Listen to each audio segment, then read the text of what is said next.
Wing Chun was the Kung Fu style that Bruce Lee started to learn when he was 13. He was in Hong Kong then. His full development as a master was after he moved to California.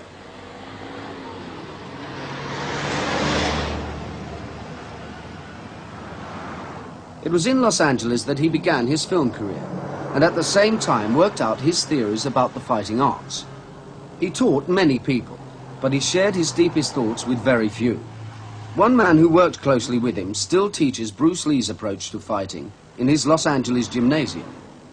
Bruce Lee called his system Jeet Kune Do, the way of the intercepting fist. Although he was a film star, he was a creative master, one of the men who have kept the fighting arts developing throughout the centuries.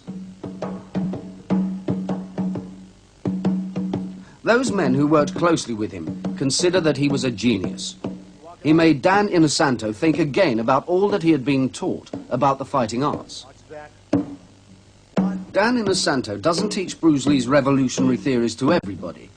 What he looks for in a student is quick thinking and an openness, a flexibility of mind. 8, 9, 10. Okay, this is what we're going to do. One set on the right, one side on the left, okay? Right hand push-up, ready, begin. On the football field.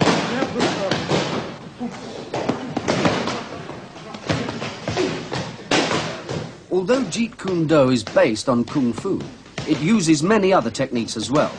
It even incorporates Western boxing into the Eastern fighting arts. The students are taught to fight ferociously, and yet to be sensitive to their opponent. They must feel out his technique and respond to the energy of his attacks, taking it over and using it against him. Bruce Lee taught that the response to attack can be to use a technique from any fighting system in the world.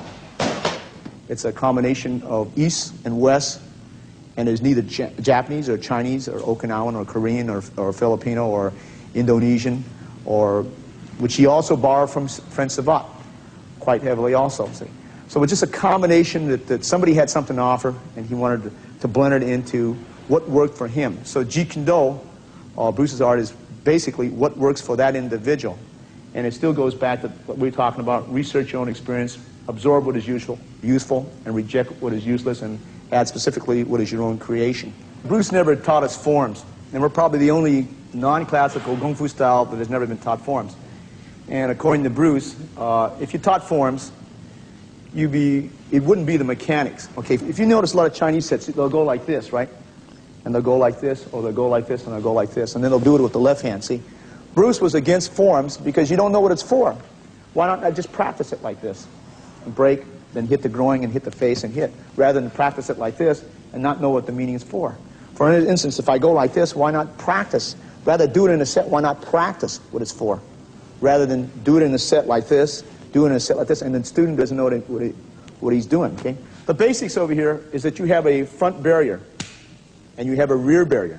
So once the kicking range has been closed, and it usually is closed very quickly, we trap the first barrier. This is referred to as pak sao. Pak sao, okay? Okay. Now, depending on his energy, he will come out with maybe as many as 12 different types of techniques, depending on how much force he is given. This is called lap sao gua choi, okay? Gua choi, okay, from the position, okay? This is what we refer to as trapping hands, okay? Now, if the energy is different, this is what we refer to as a double pak sao, okay? Okay, when you do this, it's your choice. He can go into a bent elbow lock, which is right here. He can, at his choice, go into a straight elbow lock, which is straight down like this. He can, at his choice, even go into a choke, depending on what he so desires, okay? Or he can, at his choice, if he prefers to, after he does the pak sao, lap sao, gua choi, turn it into Western boxing, jab, cross, back fist, uppercut, and so on, depending on his choice, okay? He can, at his choice, even go into another art. Let's say he went to pak sao, double pak sao.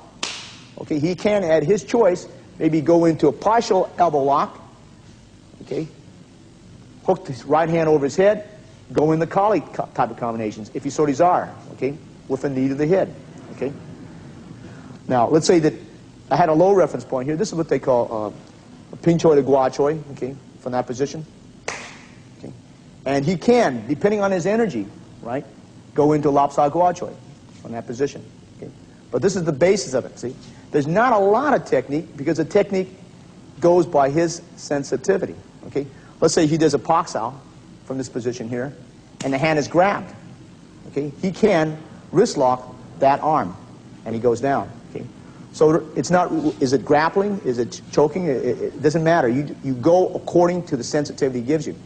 If you limit yourself to a particular style, then you have to solve it. For instance, if I did a Paksao, Wing Chun will go like this. You'll just sometimes go straight. Okay? There is no, maybe I can flow into Kali from position here, because this is the foundation that Bruce taught us. That it doesn't matter what art and where you take it from, you just flow accordingly to the structure of your body. So it doesn't have to be. And I think that's where the great fall in the world is. They think it's a Chinese. It is a Kung Fu style because its roots are found in, 50% is found in the Wing Chun system. But he went out of it. Okay?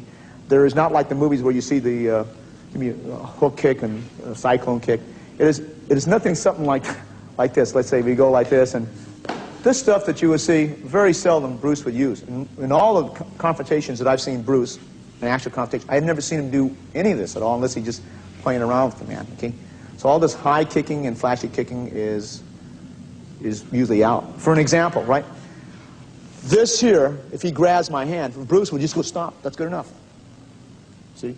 But you see, as Bruce said, what is spectacular for a movie is not usually practical for the street. And what is practical for the street is very dull for a demonstration. Who wants to see a guy go Paksao? He grabs and you stop and he headbutt. See? Or you hit up. It's not spectacular enough, see?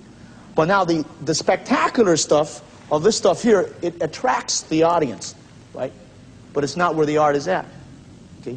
This is where we are, where Bruce said he was violently against.